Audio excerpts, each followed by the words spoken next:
जब एक बच्चे के ऊपर कोई हाथ पैर उठाता है या फिर कुछ ऊंची आवाज में बात करता है तो उस बच्चे के पिता के ऊपर क्या बीतती है आप सभी जानते होंगे।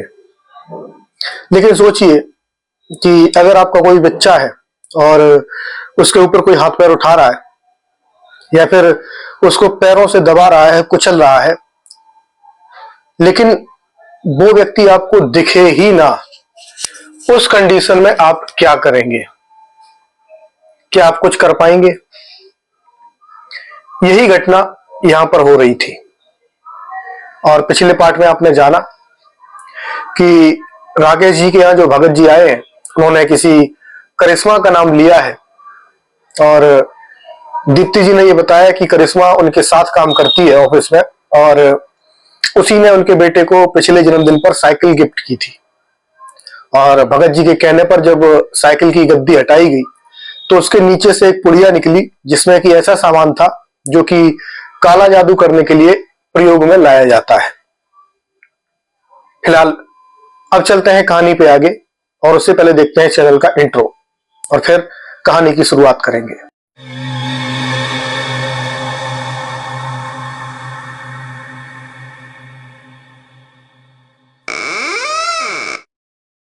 तो हर हर महादेव, आप सभी को स्वागत है आप सभी का हॉरर कैसल में। मैं हूं विवेक और आप सभी के सामने लेकर आया हूं एक नई कहानी। तो दोस्तों, ये इस कहानी का फाइनल और आखिरी पार्ट है। दोस्तों, अक्सर ये चीजें होती हैं, आप सभी के सामने भी होती हैं, लेकिन हम लोग उसको नेग्लेक्ट कर देते हैं, इग्नोर कर देते हैं। लेकिन कभी कभी ये इग्नोरेंस हमारे लिए बहुत बड़ी मुसीबत बन सकती है। जैसा कि कहानी की पहले पार्ट में हमने कहा था कि कभी भी आपके बच्चे कुछ भी कह रहे हो तो हमेशा उनकी बातों को मजाक में नहीं लेना चाहिए। कभी कभी वो बातें सही भी होती हैं और हो सकता है कि आपकी इग्नोरेंस के कारण आप बहुत बड़ी मुसीबत में फंस जाएं, जैसे कि राकेश जी फंसे थे। उसके बाद होता क्या है कि जब ये सारी घटना होती है और वो पुड़िया मिलती है तो दीप्ति जी कहती है कि मैं इस करिश्मा को देख लूंगी, इसको नौकरी से हटवा दूंगी, इसने मेरे परिवार के साथ बहुत कुछ बुरा किया। तो भगत जी कहते हैं कि आप कुछ नहीं कर पाएंगे।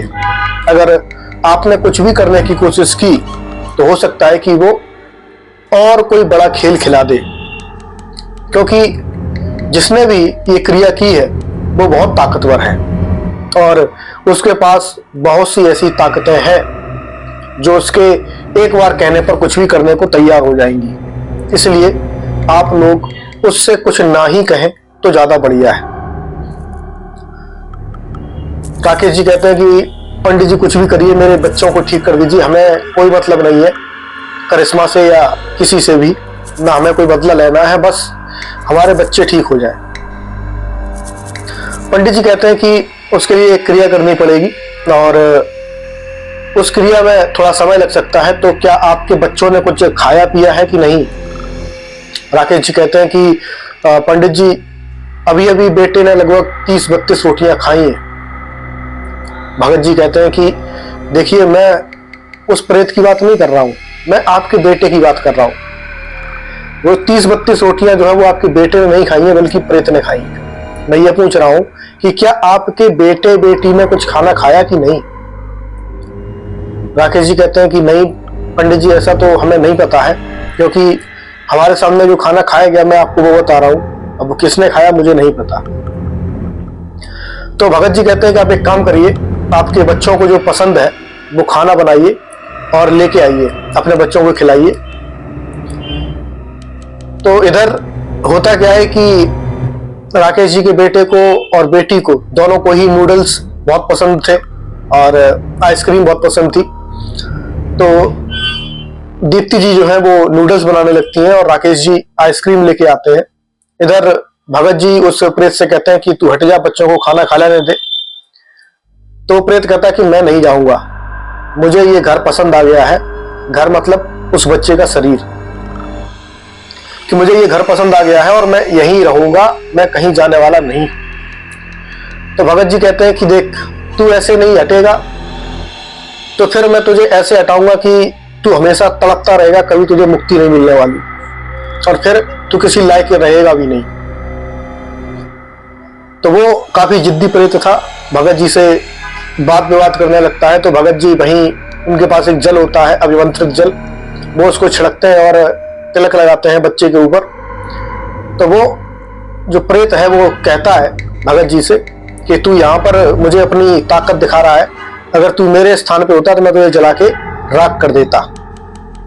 भगत जी कहते हैं ठीक है, तेरे स्थान पे भी चल लेंगे, देख लेंगे तू मुझे कितना जला के राख करता है और तेरी कितनी ताकत है।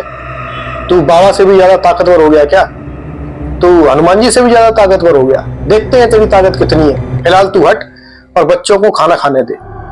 उसके बाद दोनों बच्चे नॉर्मल हो जाते हैं, उनके सामने नूडल्स और आइसक्रीम रखी जाती है, वो बड़े प्यार से खाते हैं और जैसे बच्चे आपस में मस्ती मजाक करते हुए खेलते हुए खाते हैं, वो दोनों वैसे ही अपना खाना पीना खत्म करते हैं। जैसे ही खाना पीना खत्म करते हैं तो वो प्रेत फिर से वापस आ जाता है। अच्छा, इधर क्या होता है कि जब बच्चे खाना पीना खा रहे थे तो भगत जी ने अपनी बहन के पास कॉल किया और उनकी बहन ने बताया कि क्या हुआ है वहां पे। तो भगत जी ने अपनी बहन को बताया कि ऐसे ऐसे प्रेत मुझसे कह रहा है कि जला के राख कर दूंगा।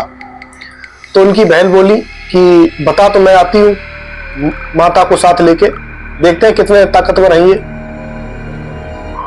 तो भगत जी कहते हैं कि दीदी उसकी आवश्यकता नहीं पड़ेगी, मैं काफी हूं इनके लिए। और जैसा कि मैं आपको पहले ही बता चुका हूं कि भगत जी की बहन जो है उनके ऊपर माता काली का आशीर्वाद है, भगत जी के ऊपर हनुमान जी का आशीर्वाद है। तो दोनों ही भाई बहन काफी कह सकते हैं कि सिद्ध पुरुष हैं, या फिर उनके पास काफी अच्छी सिद्धियां हैं, उनके पास आशीर्वाद है। तो भगत जी ने कहा कि कोई बात नहीं है, बस प्रेत ने मुझसे ये कहा कि अगर मेरे स्थान पे होता तो मैं तुझे जला के राख कर देता। तो उनकी बहन कहती है कि एक काम करो, तुम कुछ कपड़े लेके उसके साथ जाओ। भगत जी कहते हैं हाँ वो मुझे पता है, लेकिन घर आने जाने में काफी समय लग जाएगा, तो मैं घर तो नहीं आ सकता हूँ वापस, लेकिन मैं यहीं से कपड़े मंगा लेता हूँ। और वो राकेश जी से कहते हैं कि आप एक काम करिए, ये पैसे लीजिए और मेरे लिए एक जोड़ी नए कपड़े लेके आइए। तो राकेश जी कहते हैं कि नहीं, पैसों की जरूरत नहीं है, पैसे तो मैं खुद दे दूंगा, आप यहीं बैठिए, मैं कपड़े लेके आता हूँ। तो भगत जी कहते हैं नहीं, आप अपने पैसों से कपड़े लेके आएंगे तो वो कपड़े आपके होंगे, मेरे नहीं, इसलिए मुझे अपने कपड़े चाहिए, तो आप मेरे पैसे लेकर जाइए। उसके बाद राकेश जी जाते हैं और भगत जी ने जैसा बताया था वैसे एक जोड़ी कपड़े लेके आते हैं। तो इधर राकेश जी जब कपड़े लेने गए थे, उसी दौरान वहां पे राकेश जी के घर में ट्यूशन टीचर की वाइफ दीप्ति जी और कुछ पड़ोस के लोग जो थे मदद करने के लिए आए थे, वो भी खड़े हुए थे। तो भगत जी ने लोगों से पूछा कि भाई यहाँ पर कोई ऐसी मृत्यु हुई थी क्या जो जल के मरा हो कोई आदमी आसपास में? तो पड़ोसी लोग कहते हैं कि हाँ पंडित जी, कुछ ही दूरी पर लगभग 200-300 मीटर की दूरी पर एक घर है जो काफी सालों से बंद पड़ा है और वहां पे एक आदमी रहता था, उसने आग लगाकर आत्महत्या कर ली थी। तो वो पूछते हैं कि लगभग कितने साल हो गए उसको गए हुए? तो पड़ोसी बताते हैं कि पंडित जी लगभग 8-1 साल, यानी कि 8-9 साल हो गए हैं उसको मरे हुए, और तब से वो घर वीरान पड़ा है, वहां कोई जाता नहीं है। और लोग कहते हैं कि वहां पे अक्सर लोगों ने कुछ डरावनी आवाजें सुनी। तो भगत जी कहते हैं कि ठीक है, चलते हैं वहां पे। और जैसे ही राकेश जी आते हैं तो वो कहते हैं कि राकेश जी एक काम करिए, उस घर में चलते हैं जहां पर हमें जाना है। तब वो उस प्रेत से कहते हैं, यानी कि उस बच्चे से कहते हैं कि एक काम कर, चल दिखा तेरा स्थान कहाँ है, चलता हूं तेरे घर पे। तब वो राकेश जी का जो बेटा है वो हंसने लगता है, कहता है चल मेरे साथ। अब वो अपनी साइकिल उठाता है और साइकिल पे चलता है आगे आगे। पीछे पीछे राकेश जी, ट्यूशन टीचर और भगत जी, ये तीनों लोग बाइक पर बैठकर उसका पीछा करते हैं। और जब वो वहां पे गली में पहुंचते हैं, उस घर के सामने पहुंचते हैं, तो जो राकेश जी का बेटा है वो वहीं पे अपनी साइकिल उठा के फेंकता है और सीधा अंदर घुस जाता है। जब अंदर घुस जाता है तो ये लोग देखते हैं कि घर काफी वीरान पड़ा है, चारों तरफ झाड़ उगाए हैं, घास बड़ी बड़ी उगी हुई है, घर एकदम पूरा काला पड़ा हुआ है, जैसे इसमें बहुत भयंकर आग लगी हो। और दरवाजे भी उसके टूटे पड़े थे।